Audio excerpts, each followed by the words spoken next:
कैलासवासी आनंदा कोंडीबा ठोंबरे यांच्या प्रथम पुण्यस्मरण निमित्त हभप अनिकेत महाराज ठोंबरे यांचे सुश्राव्य कीर्तन संपन्न।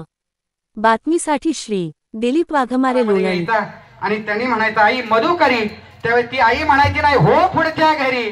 मधुकरी म्हटल्याबरोबर ती आई म्हणायची थांब बाबा स्वयंपाक झाला नाही, पण स्वयंपाक झाला नसला तरी कणगीमध्ये शेंगाची पोती भरलेली आहेत आणि त्यातल्या मुठभर शेंगा गुळाचा खडा ते आमच्या माता मावल्या त्या वासुदेवाच्या झोळीमध्ये घालायचा, वासुदेव निघून जायचा ऐका। आणि लाईट गेली का?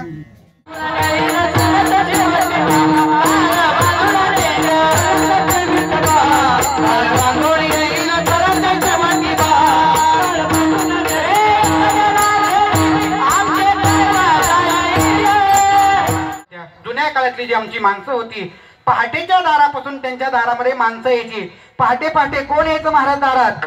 पहाटे 5 वाजता पिंगळा महाद्वारी बोल बोली तो देखा प्रकारचे असतात आपल्या सर्वांना ज्ञात आहे। अपमृत्यूने जर कोणी गेला असेल तर 13 पिढ्यापर्यंत त्यांच्या घरातल्या कर्त्या पुरुषाला समाधान लाभत नाही। पितृदोषाचा परिणाम असा आहे, घरामध्ये कितीही जरी लक्ष्मी आली तरी संपत्ती ती राहत नाही। घरामध्ये कर्त्या सवरत्या मुलांचा विवाह होत नाही, बाप लेखाचं पटत नाही। सतत कदा ना कदा अगदी अतिशय जवळ येतं फळ, बस आता फळ तोंडाला घ्यायचं, बाजरी आता काढायला जायचं नाही, एवढा धो पाऊस येतो सगळी बाजरी माती मलवून जाते। अशा प्रकारची लक्षणं जाणून येतात की थोड्या थोड्यावरनं आपली संकट आपल्या हाताशी आलेली घात जातात। याचा परिणाम पितृदोष आहे आणि म्हणून याच्याकरता या पितृपंधरवाड्यामध्ये ज्या ज्या तिथीला आपल्या घरातले व्यक्ती जातात त्यांच्या त्यांच्या नावानं पितृतर्पण करणं, त्यांना भोजन घालणं हे शास्त्रानं गरुड पुराणानं सांगितलेला उपाय आहे। विठ्ठल आयुष्यामध्ये सगळ्या प्रकारची दान केली नाही, मला सांसारिक लोकांचा दयावंतपणा सांगायचा आहे ऐका। महाभारतामध्ये कर्ण नावाचा राजा होऊन गेला, त्या कर्णानं जगातली सगळ्या प्रकारची दानं दिली पण अन्नदान त्याच्या हातून घडलं नाही, कर्णाच्या हातून। परिणाम असा झाला स्वर्गामध्ये कर्ण राजा जेवायला बसला आणि जेवायला बसल्यानंतर कर्णाला सोन्याची पोळी चांदीचं पिठलं, सोन्याची पोळी चांदीचं पिठलं आणखीन तांब्याचं पाणी असं जेवायला वाढलं। कर्णाने म्हटलं देवा असं जेवण केलं तर आम्ही घेतला। तुकाराम महाराज म्हटले संसारिक माणसाला धन्यवाद देतात पण कुठल्या संसारिकाला? संसार जगत असताना संसारामध्ये 4 प्रकारचे वर्ण आहेत, आपल्या सर्वांना ज्ञात आहे। एक ब्रह्मचर्य आश्रम, 2 संन्यास आश्रम, 2 गृहस्थ आश्रम, 3 संन्यास आश्रम आणि 4 वानप्रस्थ आश्रम।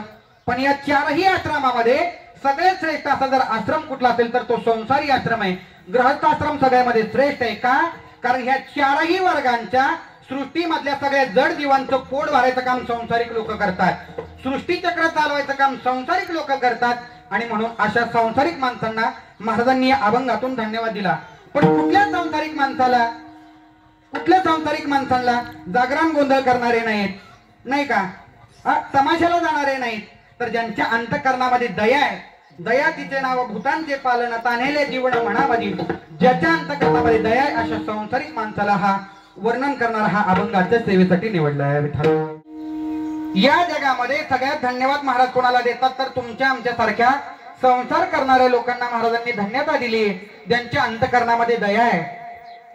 आणि अशी माणसं ही वैकुंठावरून आलेली असतात, त्यांच्या ओठामध्ये मुद्रावाणी असते आणि तुकाराम महाराज म्हणतात अशी माणसं जिथं जिथं असतील तिथं जिवंतपणे नंदनवन आहे, मधुरावाणी ओठी तुका म्हणे वाव पोटी। अशी माणसं नसतात तर ती देव स्वरूप झालेली असतात, असा या अभंगाचा साधा आणि सरळ असा अर्थ।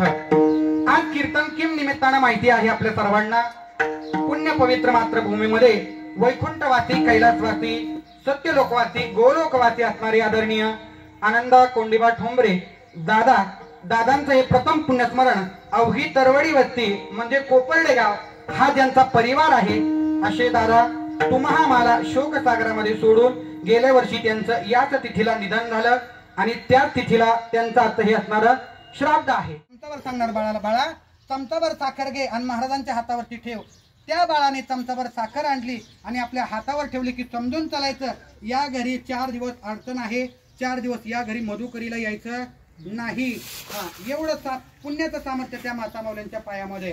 म्हणून त्या जोई माता नावाच्या कबीर महाराजांच्या बायकोला प्रश्न पडला, आपल्या घरात तर अन्नधान्य नाही आणि 10 ज्ञानदेव तुकाराम ताट घ्या. जय विठ्ठल जय हरी विठ्ठल. आरती पेटवा.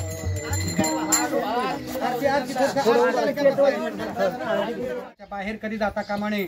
पुरुष मंडळी कितीही मोठा अपराध होऊ द्या, पण आपल्याकरता जर उभा आयुष्याचा देह जर तिने जाळला असेल ना, तर तिच्याकरता 1-2 चुका माफ करायला काय हरकत आहे महाराज, काय हरकत आहे.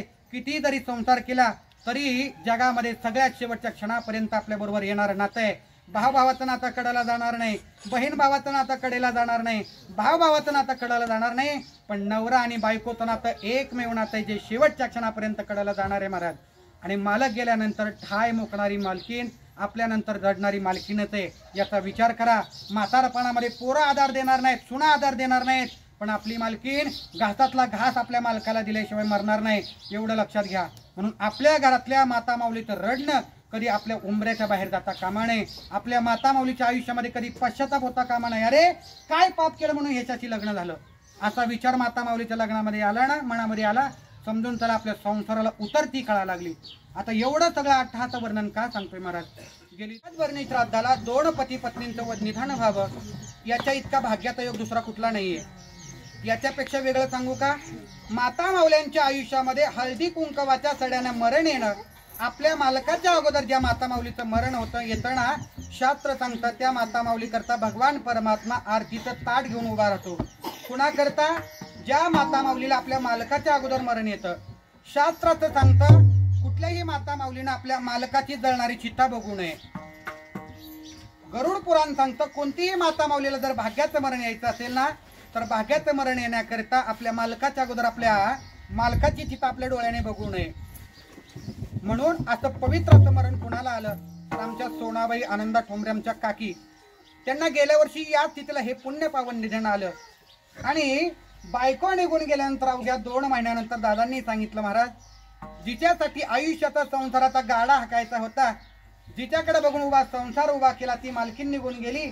आता जगण्यामध्ये सार उरलेलं नाही. कधीही विणमुख रूपाने माघारी जायचं नाही. आमच्या दारामध्ये आलेला अतिथी कधी विणमुख रूपाने माघारी जायचा नाही. परिणाम असा होता, माणसं गरीब होती पण परिस्थितीने आणि मनानं श्रीमंत होती. विठ्ठल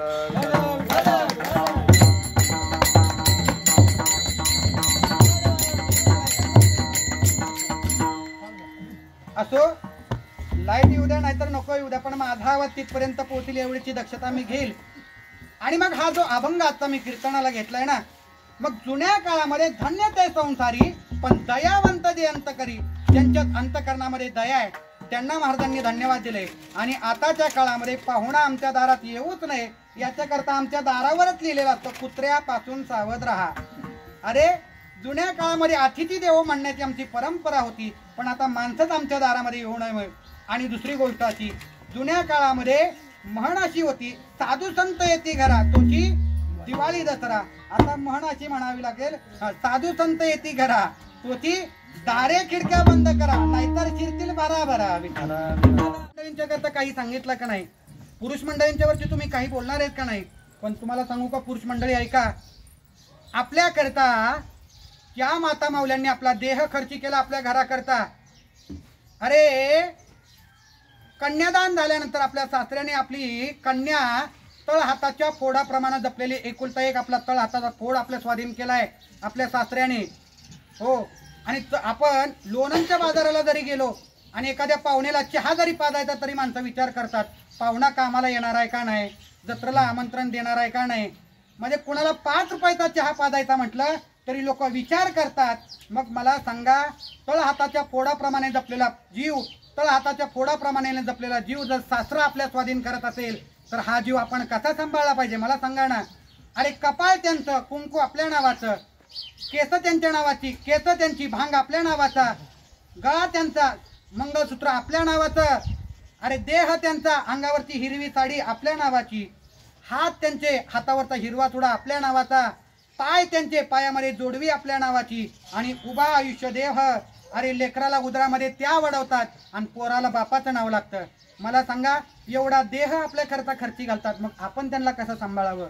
शास्त्र असं सांगतं, आपल्या घरातल्या माता माऊलीच्या आयुष्यामध्ये पश्चातापाचं वारं कधीही येऊ देऊ नये.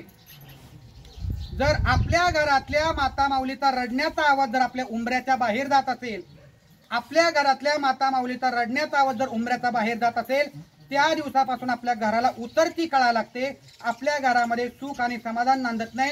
लक्ष्मी माता असं सांगते, ज्या घरामध्ये स्त्रीचा छळ केला जातो, मग ती आपली आई असेल, बहीण असेल, बायको असेल, भाऊजाई असेल, असं कुठलंही नातं असू द्या, ज्या स्त्रीला आपल्या घरामध्ये त्रास आहे ना, ज्या स्त्रीला आपल्या घरामध्ये कुटुंबामध्ये मारहाण केली जाते, छळ केला जातो, शास्त्र सांगतं तिथं लक्ष्मी कधीही सुख आणि समाधानानं नांदत नाही.